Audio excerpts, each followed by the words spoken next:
Many teams have achieved success driving the Circuit de la Sarthe during the famous 24 Hours of Le Mans. There has always been one team in particular that stood out to me as being one of the best.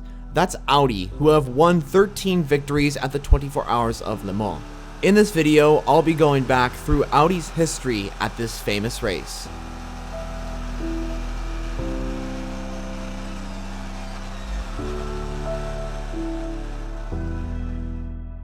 Audi's first appearance at Le Mans came in 1999.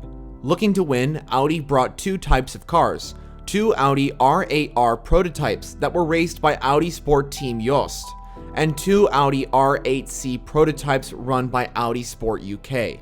In 1999, during the Le Mans qualifying session, Audi's pace was lacking compared to the likes of Mercedes, Toyota, and BMW. The R8Rs qualified 9th and 11th, and the R8Cs qualified a disappointing 20th and 23rd. In the race, the number 9 R8C retired due to gearbox problems, and later the number 10 R8C also retired due to a similar issue. However, due to the crazy incident involving the Mercedes cars and most of the Toyotas encountering problems, this meant that the Audi R8Rs were able to finish 3rd and 4th, making it up onto the podium just behind the winning BMW and a second place Toyota. For 2000, Audi decided to stick to building one type of car and chose to build the R8Rs instead of the R8Cs. Thus, the Audi R8 was born. With all manufacturers bowing out of the LM GTP class, Audi took a dominant 1-2-3 at the 2000 Le Mans race. Audi would follow those wins with two more in the following years in 2001 and 2002. Audi had truly started to dominate the 24 Hours of Le Mans, but in 2003 it would not be Audi winning this time, as Bentley returned to Le Mans and were eager to win a 6th race victory at the circuit. They took a 1-2 in 2003, beating Audi at Le Mans and stopping their dominance. The Bentley Speed 8s with engines designed by Audi would be raced with Jost drivers, one of which being an Audi race winner Tom Christensen, who again won the 24 Hours of Le Mans, but this time with Bentley in 03. However, Christensen would return to Audi for the following year. In 2004, Audi would return to the winning position at Le Mans, the top 3 cars all being Audi R8s. When 2005 came around, Audi would have more competition, as the Audi R8s were 2 to 3 seconds slower than the Pescarolo cars. Despite Pescarolo taking 1st and 2nd in qualifying, Champions Racing's Audi R8 would take P1 ahead of the Pescarolo team. This win in 2005 gave Audi their 5th win at the Circuit de la Sarthe. On December 13, 2005, the replacement for the Audi R8 was announced, the Audi R10 TDI. The R10 became famous for having the twin-turbo diesel engine. In 2006, the diesel-powered R10s were much faster than the gas-run Pescarolos. And with consistent pace, Audi won the famous race once again.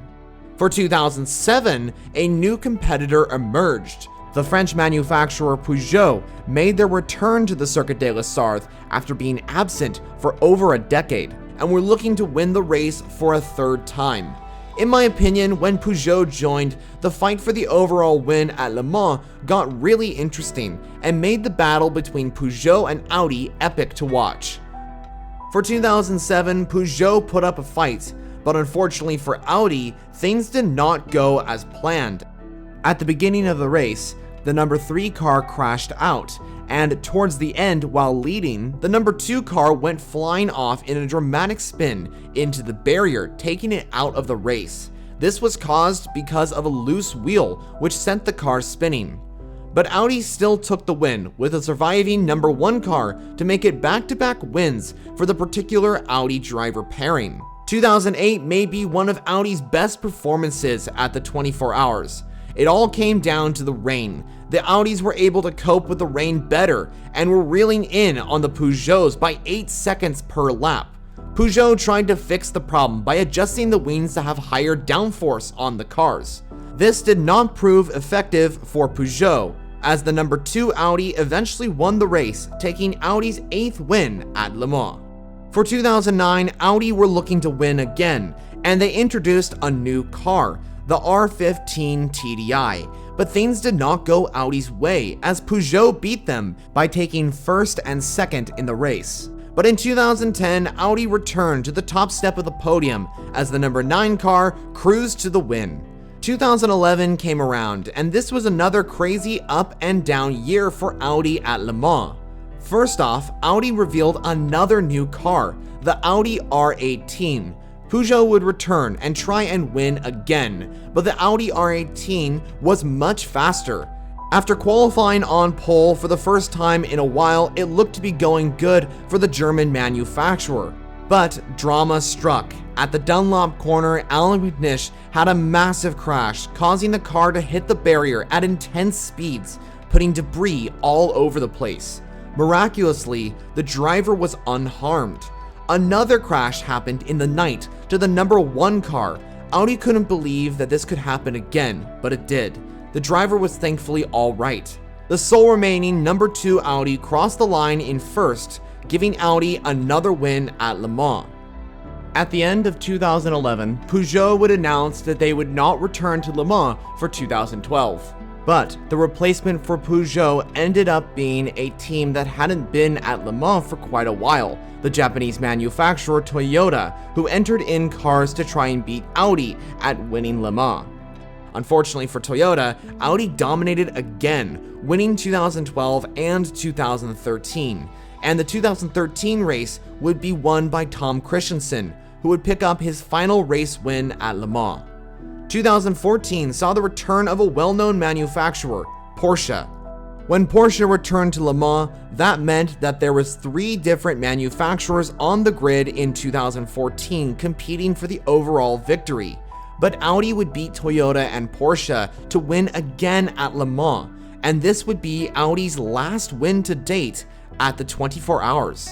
2015 saw an incredible battle between 2 German manufacturers, Porsche and Audi. Toyota was also returning, and Nissan entered in as well, but they ended up not being as competitive as the 2 German manufacturers. Audi and Porsche traded positions consistently for the lead of the race. Eventually, Porsche won, taking first and second. Meanwhile, Audi would grab third in the number 7 car. For 2016, Audi, Porsche, and Toyota returned to Le Mans to try and win the race once again. But this year, the battle would mainly be between Porsche and Toyota. Porsche did win the race, followed by Toyota, who heartbreakingly lost the lead at the very end of the race. Meanwhile, Audi would finish in 3rd and 4th, behind Porsche and Toyota. Audi would later announce that they would pull out of the World Endurance Championship and would not return to Le Mans in 2017. This was mainly to focus their time on their Formula E team. There is good news though, as Audi will return to Le Mans in 2023 and the WEC, and will be building an LMDH to race in the top category called the Hypercar class. This will mean that they will race against their previous rivals, like Porsche, who are also building an LMDH, and Toyota and Peugeot, who are building LMH cars. Audi's story at Le Mans is absolutely incredible, and hopefully it will continue in the hypercar class if they join. And they have achieved so much where other manufacturers can only dream of it.